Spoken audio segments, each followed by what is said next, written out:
大家好，少年强则国强，少年智则国智，少年富则国富，少年独立则国独立，少年自由则国自由，少年进步则国进步。这是梁启超先生的《少年中国说》，这句话如同火种，传递了整整100年。这句话指明了少年中国的未来，传递着生生不息的希望。来到了2022年，这句话有如千斤的重担落在了王一博的肩上。春晚在即，加码连排，所有的娱乐八卦、热搜流量，居然都是来来回回的窥视和偷拍，都是攀比炫富的衣品和无聊。居然没有一个人一双眼睛去认认真真的去琢磨、去分析这些匆匆的身影，以及这些身影背后的那些进京赶考的辛酸不堪和身不由己的崩溃边缘。这就是新闻我眼中的一个真实而骚动的娱乐圈，一个新人笑旧人哭的死循环。赵丽颖、王一博的痛其实早就已经远远超出了屏幕前吃瓜群众们的瓜田李下、推杯换盏和嘻嘻哈哈了。深度和温度由新闻100度。一线女星赵丽颖很快再次现身镜头，再次的回到了第3次春晚联排的现场当中。这次露面的她换了一件白色短款的外套，整个人一下子简单了很多，黑白撞色，简单明快。但是呢，这回没有翠丽亮眼的色差包裹住了她，突然之间显老了不少。要知道，目前的赵丽颖依旧在剧组当中拼命的加班加点拍戏当中，为了这回的春晚拼命3娘也真的算是豁出去了，体力透支当中两边来回跑。这种行程上的安排，仿佛我曾经专题讲到过的王炸弟弟的那一夜之间的瞬移成事了。要知道，这可是第3次春晚连排的了，这可是第3次。连轴转的晨昏颠倒，让这个拼命的3娘明晃晃的明显就忙不过来了。这一回，简单披挂的她明晃晃的紧锁着眉头，双目泛红，真的是特别的疲惫。她的年龄已经摆在那儿了，就算让她此时此刻回到了10年前，我想她依旧架不住这种成绩之间疲劳穿梭的加班拍戏和春晚绝对不容有失的格外的压力。每个人都是血肉之躯来的，并非钢铁神侠。1月25号，党性永远高于人性的任务安排，让这个赵丽颖准时准点的出现在了春晚的第3次连排现场。赵丽颖明晃晃是刚刚拍完戏，刚刚收完工，因为赵丽颖依旧保留着野蛮剧中的那个超抢眼的卷发造型，也就是说，赵丽颖上1个钟头还在片场风风火火的呼朋唤友，大办喜事呢，结果呢，下一个镜头就要风尘仆仆风餐国府，冲上彩排的舞台上了。因为众所周知的野蛮拍戏和央视彩排压根儿就不在同一个城市发生，所以呢，赵丽颖必须来回做个飞人，这种夸张的遭罪和辛苦，可不是路上通勤那可比的。各种掐时赶点，各种繁琐焦虑，各种赶场赶工，各种烧脑思虑，各种台词置换，麻烦的半径可真是太大太多了。加上各种疫情缘故下的疲于成绩之间的层层加码，这您应该懂的。不过，同样是同日的路透，片场路透的照片当中，终于出现了李光洁和赵丽颖首次同框的罕见的画面出来。这2个人站在一起的画面感非常的丰富。大红的场景，大气的婚车，七彩的礼炮以及欢快的新人，都是相当带感的和特别喜庆的氛围的包围。尤其是李光洁小心翼翼地扶着赵丽颖下车的那一刻，仪式感十足。而且呢，新鲜感也称得上是十足十的。李光洁的眼神特别的帅气，而且还有温度，特别的带感，而且还很专注。在赵领挥手向大家伙致意致谢的时候，李光洁就站在了一旁，安安静静的看着他，眼神里面仿佛充满了满满的理解、关爱和宠溺。如果不是预知路透的话，真的会让全部的吃瓜群众们都会以为是现实的偷拍了呢。所以说，人生如戏，戏如人生，在一些好戏之人的身上，真真假假很容易让人情不自禁之中就入戏了，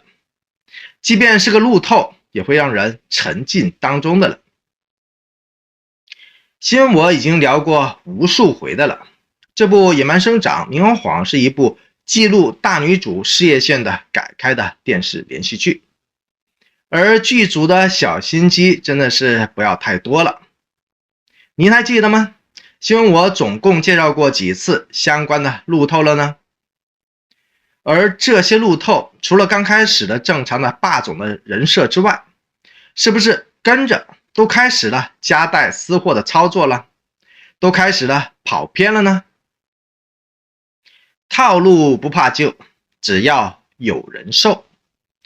各种变着法子欲语还休的炒作的元素，您喜欢吗？您接受吗？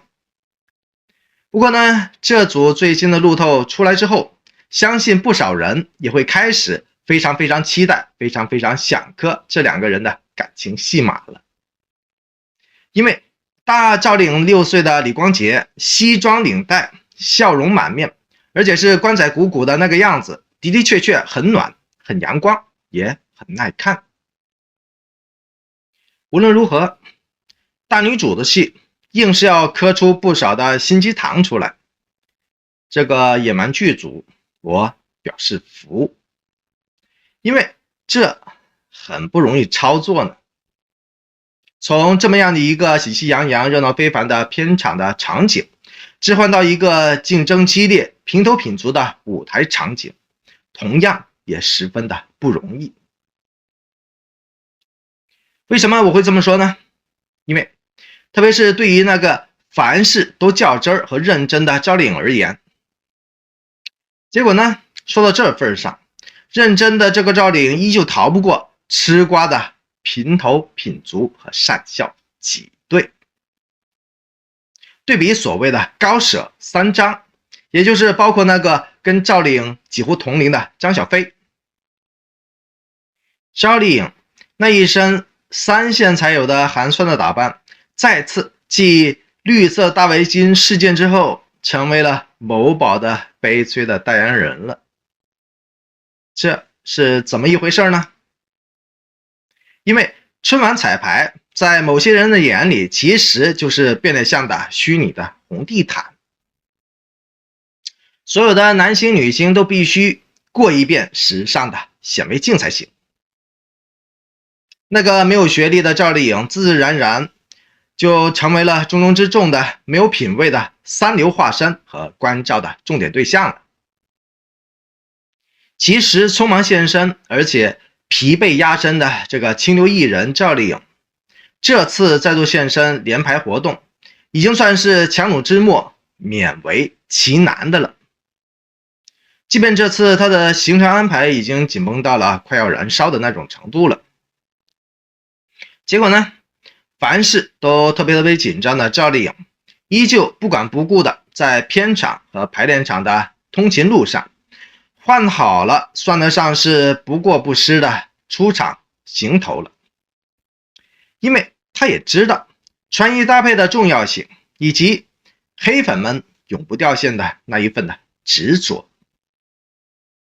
因此呢，即便他基本上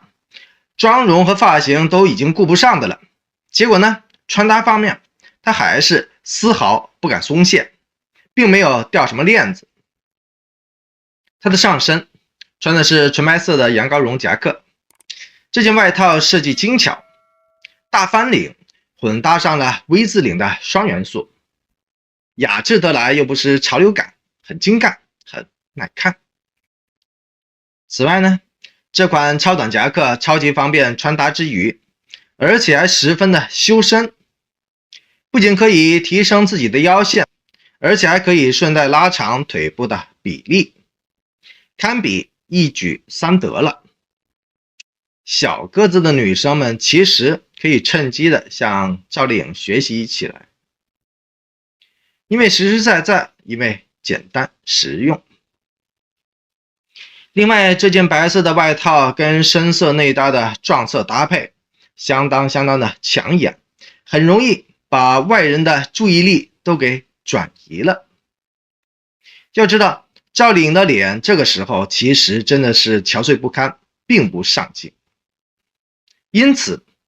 一亮一暗的穿搭的组合，简单的通过一种颜色上的强烈的反差，刷新了个人的存在感。明眼人都能够看得出来，其实赵丽颖最近几次的时尚的穿搭，其实都属于同款的风格。一个就是选择短款的外套，其次呢，就是明暗的撞色的混搭了。因为撞色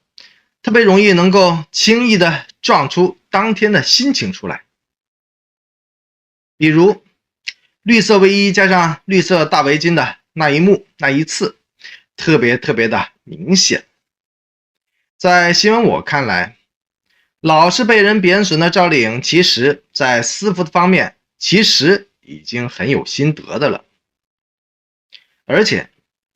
有意思的是，这次赵丽颖的这身最新的造型，价位还是相当亲民的。上衣来自某个时尚的品牌，总价不超过6000元。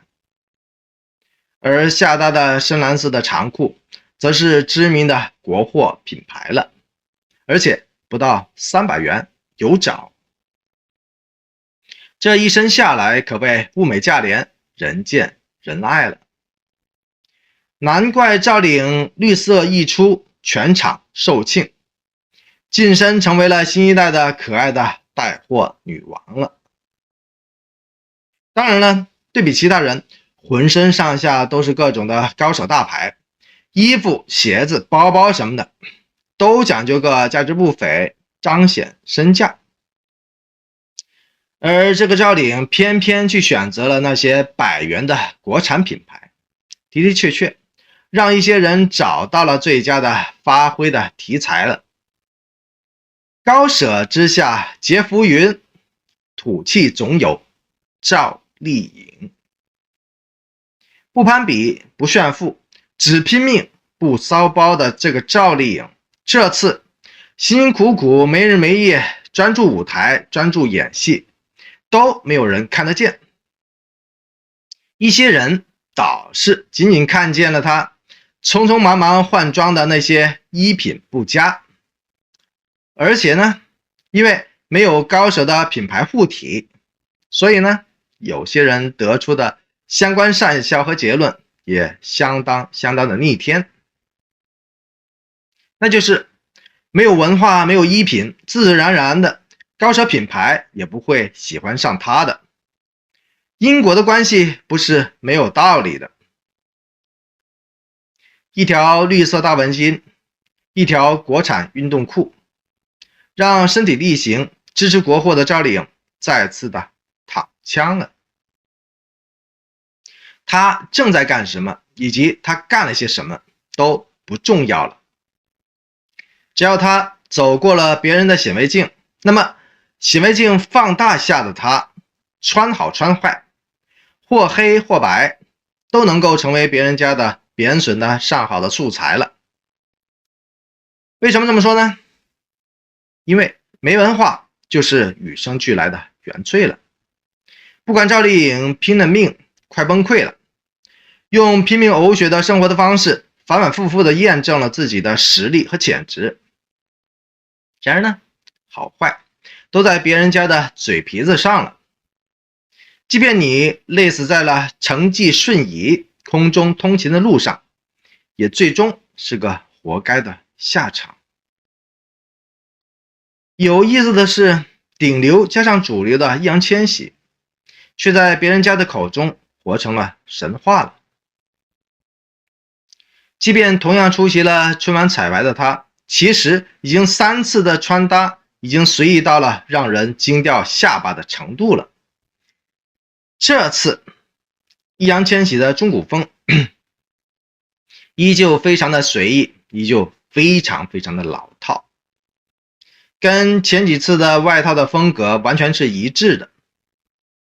话说这种原始撞色加上加码设计的穿衣风格始兴于欧美，近年来才在国内时尚圈当中悄悄的兴起了。易烊千玺的这身外套就是国外某时尚大牌的出品了，价位将近1万元。易烊千玺这次的红黑撞色外套其实并非今年的最新的造型，早在2年前的活动当中，他就已经穿搭过了这件外套了。现在呢，即便封神成功的这个易烊千玺好资源已经是任挑的了，已经是拿到手软的了，但是呢，在节俭的方面，他对自己也真的是毫不手软，始终坚持着相当低调的个人的风格。这点说实在的，我举双手双脚去赞成。主流加顶流真不是盖的。只是呢，同样节俭的赵丽颖，无论怎么去做，都会成为了跟三张对比、跟高舍对比的意外的牺牲品了。无论这个赵丽颖保持高调还是保持低调，穿着是高舍呢还是国牌呢，似乎他的努力都只是别人家的笑料而已，春富而已。这种如影随形的贬损和攻击，在别人家的嘴里只是一口无足轻重的唾沫而已，但是呢，到了赵丽颖这里就已经汇成了腥臭无比的死湖或者死海了。淹得死赵丽颖的话是他们的快乐，淹不死的话还有下一步的操作呢。作家方方说过一句广为流传的名言，那就是时代的一粒沙落到普通人的头上就是一座山，到了赵丽颖这里又何尝不是呢？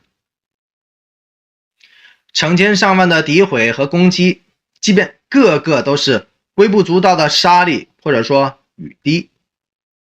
但是呢，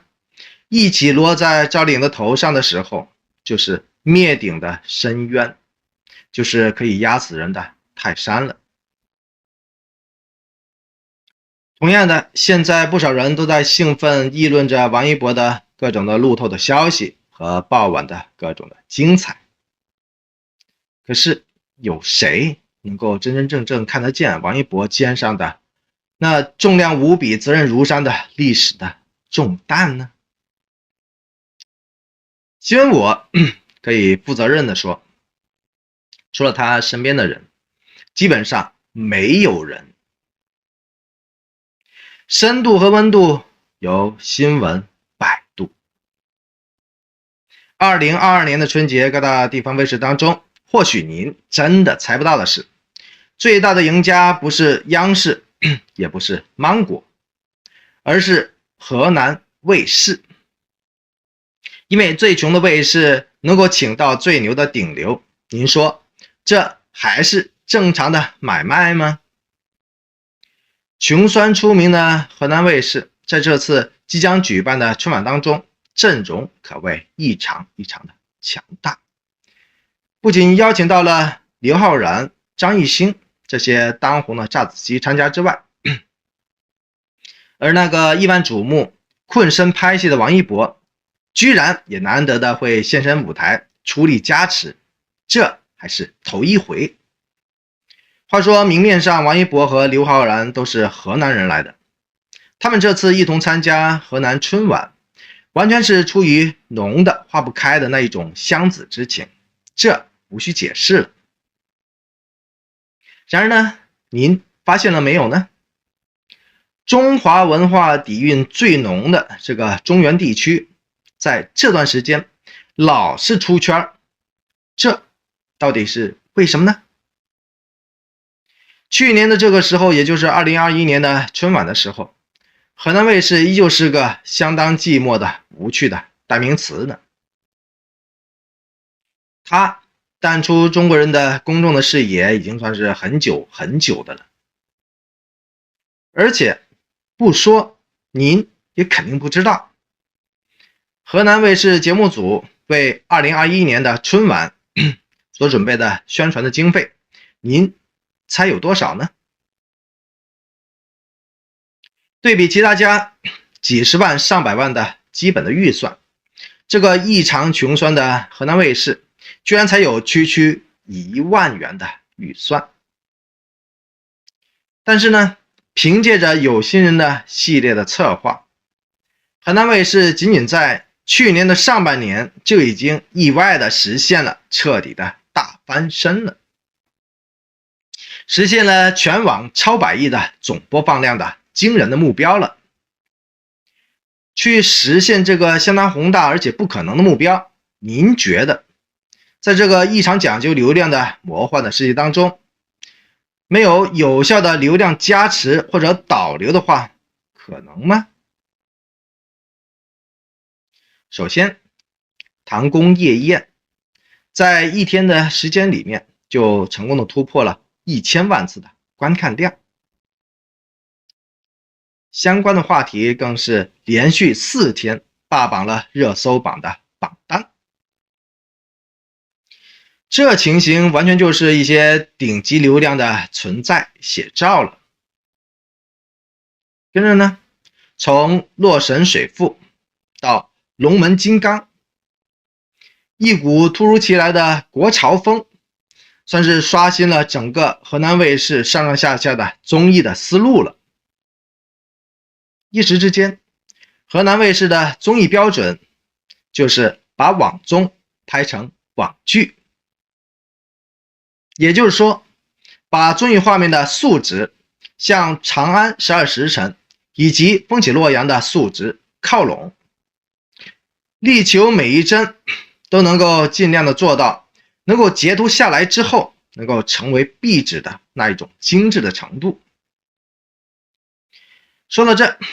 您如果一路都在关注本频道的话，您肯定会知道，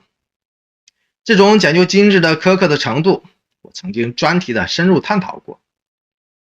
那么这跟谁有关系呢？话说河南一直都是中国户籍人口的第1大省，也是最能生的省份之一。从2010年至今，河南省的户籍人口数量一直都保持在了1亿以上。有意思的是，人口大省的娱乐平台其实并不发达，甚至可以说特别的落后。一般一线的卫视随随便便招个商什么的，就肯定会有10几亿甚至几十亿的出来。而这个默默无闻的三流的卫视河南卫视，却通常只有几个亿，甚至区区的几千万而已。在这个讲究大国崛起的伟大的年代当中，这个数1数2的人口大省显得如此的寒酸不已。说到这，言归正传了。众所周知，王炸弟弟王一博是个土生土长的河南人。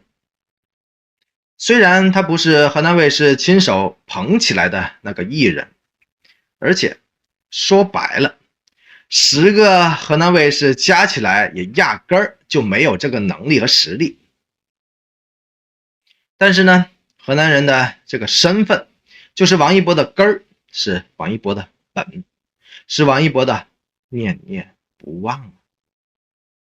今年2022年是王一博第1次回家过年，第1次在家乡的舞台上为自己的家乡打 call， 为自己的家乡喝彩。至于他的表现如何，酷盖炸裂与否，其实已经不那么重要了，因为他的任务压根儿就不是一个晚上一个舞台。主流巨星携流量回归故土，王炸弟弟一肩挑，扛起重任。这才是王一博肩上的重担，政府的祝福，背后的目光，国家的嘱托以及时代的呼唤了。要知道，所有的偶然都是必然，而所有的必然都藏着偶然。这个中原之子王一博2019年破圈而出了，2022年他奋力上游，跟着呢，他的中原故土也随之声名鹊起，旅游重振，焕发出来了生机了。甚至在去年7月水灾前后，因着王一博的奋不顾身和勇闯一线，河南更加成为了世界的焦点，中国的焦点。